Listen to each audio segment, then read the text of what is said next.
Welcome to another episode of Money in the Bank with Frank. I'm Frank Kushner. And before we get any further, why don't we go over to the disclosures?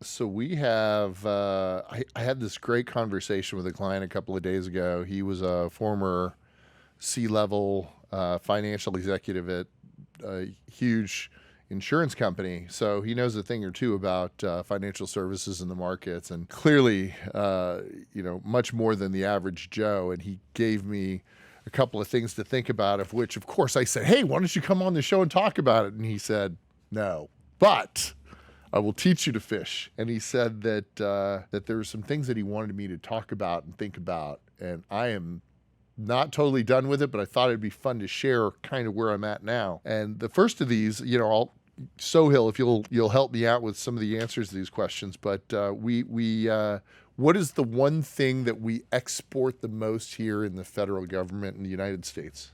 In general, what does the U.S. export the most of? I would say something tech related or entertainment related, maybe. Yeah. So no. The answer is while we do export a lot of stuff, the thing that we export the most of is debt, and by virtue of debt, we export inflation. What does that mean? Right? Well, we have these different countries out there that don't have stable currencies, stable governments. They don't have tax revenues that are fairly consistent. They don't have people that play by the rules. And so since we do, in theory, since we play by the rules more than any other country, right? We've heard about that over and over again from several of our guests. We have our debt and our treasury backed by the full faith and credit of the U.S. government. Now, the full faith of the U.S. credit is who? That's literally us, taxpayers. We pay our taxes, which allows the federal government to run. And when we export that, if we take in, Japan's currency, China's currency, India's currency, if we take in Great Britain's currency, if we take in anybody foreign's currency and we give them a piece of paper, little piece of paper that says, I owe you your money back plus, at this point, 5% a year. Well, we have given the onus and the problems over to that country that we're importing goods and services from, because when we import the finished product, they had to deal with the inflation of the wage inflation of their staff. They have to deal with the goods and the inputs. They have to manage their costs. All we do is we buy the finished product with money that they gave us. So we export inflation and debt, and that's a great deal for the U.S. government. It's good to follow the rules. The problem is, just like everybody or anybody that's ever started making a little bit of money, you start spending a little bit of money. And before you know it, you may be spending more money than you're making. And that's never a good position to be in, as we all know. Well, so that's kind of what's happening right now. And that's what you see, these gyrations in the economy when everyone's talking about interest rates. How do interest rates affect me? Well, it's the only tool that the Federal Reserve has to fight inflation. And Sohail, if you'll throw up the first chart, the one thing that I think is really critical to see is we always hear about in the 1970s, and the interest rate was like 15%, and the country didn't go bad. It wasn't a big deal.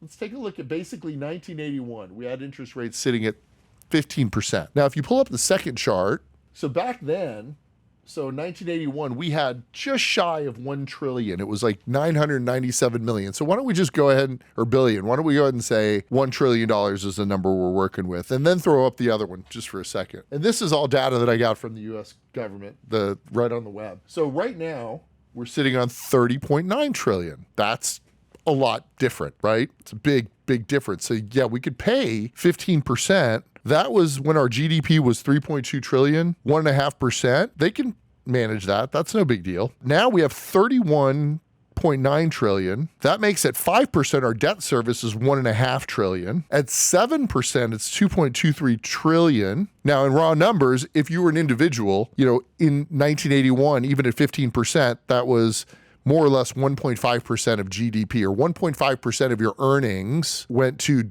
servicing that debt. That's not a big deal. At 5%, where we are right now, we have a third of our treasuries that are coming due, and we're going to have to refinance those. So that's 6% of GDP is going to go to debt service on that at 5%. And now you're looking at people saying longer, we're going to have higher rates for longer, and the Fed rate could go up to 7%. Well, at 7%, that means that it's 8.77, almost 9% of our gross domestic product is going to pay those interest payments. And by the way, our GDP growth, so people say, oh, we'll grow our way out of it. It'll be a lower number. Well, our GDP growth was 2.1% last year. So if you're spending 8%, 9%, and you're only making 2%, there's a shortfall.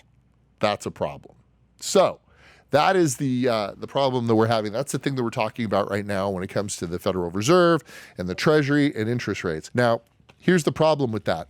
Also, if you go back to the very beginning of what we talk about when the Federal Reserve, who's been chartered to keep, employment as high as possible and interest rates at a regulated 2%, well, right now you also see that the Treasury is still issuing debt, but the Federal Reserve isn't buying it, which means that they're decreasing the amount that they hold. They're actually taking in inflation by not putting out as much debt.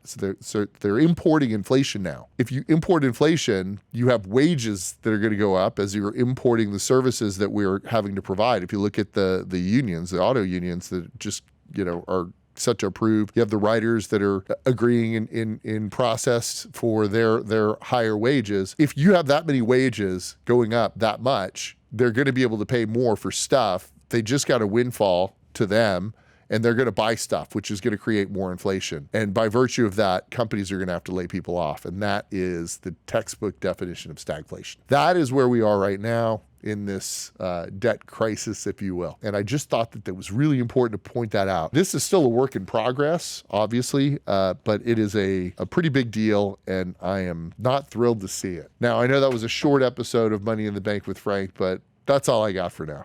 Thanks. Hey, thanks for watching The Merge. We've got a ton more stuff for you to watch on YouTube, on Instagram, on TikTok, everywhere. Check us out.